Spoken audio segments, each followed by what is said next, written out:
can leave the past behind me. I'm forgiven and I'm free. So here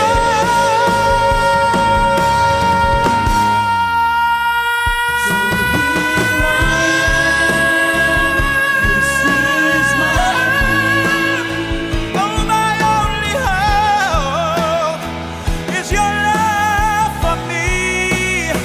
I'm reaching out so desperately.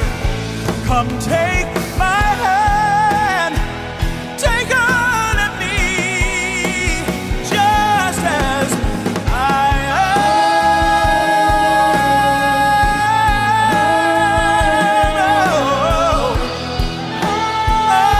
Your love for me.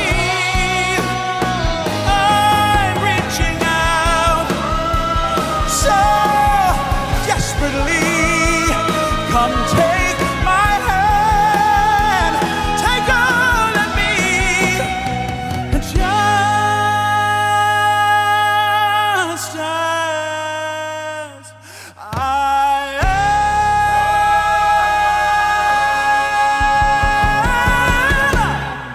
David, a lot of our singers would love to know more about vibrato. For some people it comes naturally, others have to really work to achieve it. What's been your experience with vibrato? When do you use it? What do you use it for? Do you have different kinds of vibrato? You know, that's interesting to me because I know that that's always a topic in teaching. When I was going through school, it was like the number one no-no to sing straight tone. It was like, you sing straight tone, you just don't do that. And then they would be like, unless you're singing a French song, and then they use straight tone. I was like, well, wait just a second. So we're talking about stylistic here, you know. So because it definitely has uses. I would say it has both uses in proper vocal care and also in emotional, you know, getting the emotion of the moment across. I remember my teacher in college was teaching an older lady who had a wild vibrato. We've all heard that happening. It was wild. And she said her technique to get her to rein that in was to tell her to sing straight tone. Mm-hmm. And she still had vibrato, but it didn't feel like it to her.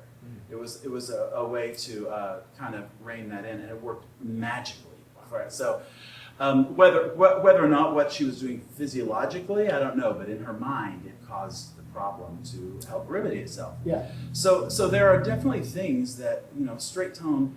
I think anytime you hear someone say you must not, you just sit back and go, I'm gonna check that out. Yeah. Because those are, you know, there's not a lot of that going on.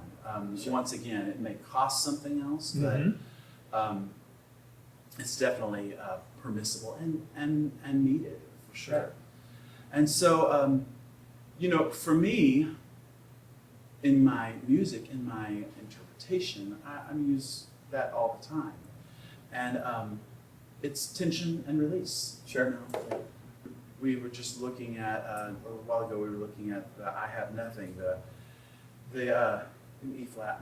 Yeah. Share my life, take me for what I am. You know, those are decisions that sometimes you make mental choices. Sometimes it's like, this is just how I hear it. This is how I would say it to somebody, you know.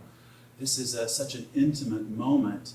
The singiness of this line doesn't need to get in the way of what I'm trying to say. So, you know, you make decisions like that. Some are natural, some are on purpose. So do you have more than one kind of vibrato that you use? Yeah, absolutely. So there's that natural kind of vibrato that you learn in more bel canto singing, where it's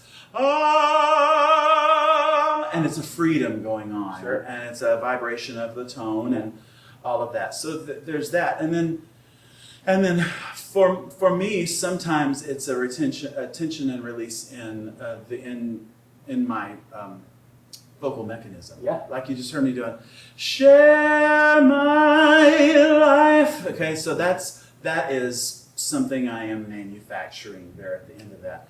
But there's also, I use vibrato to check my engine, my air engine too. So it's this, so there's that vibrato too. And what magically that releases so much tension from this. If I am in a day when I feel like either I have worn myself out, or if I feel like my voice is so heavy that the vibrato is slow, share, if I feel like, boy, I just don't want to do that, I will engage this. Share my life, take me for what I am. Yeah. So there are things choices that you make with this mechanism that can inhibit that natural kind of vibrato. Yes. I'm not saying it's healthy or not. I'm saying it's choices that we make.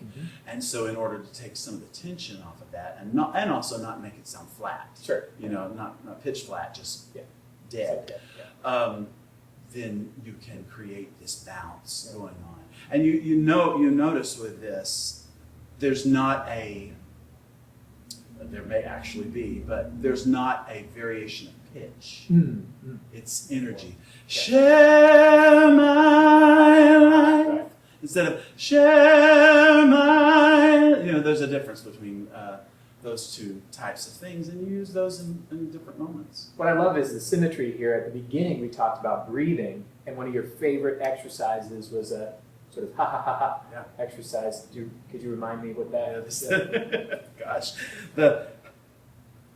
Yeah, there's like a little scale to it. I just have to get that going, and then I did the. So every note has a bounce, from your diaphragm, and that, of course, I don't do that usually the night that exercise. I don't do that kind of stuff.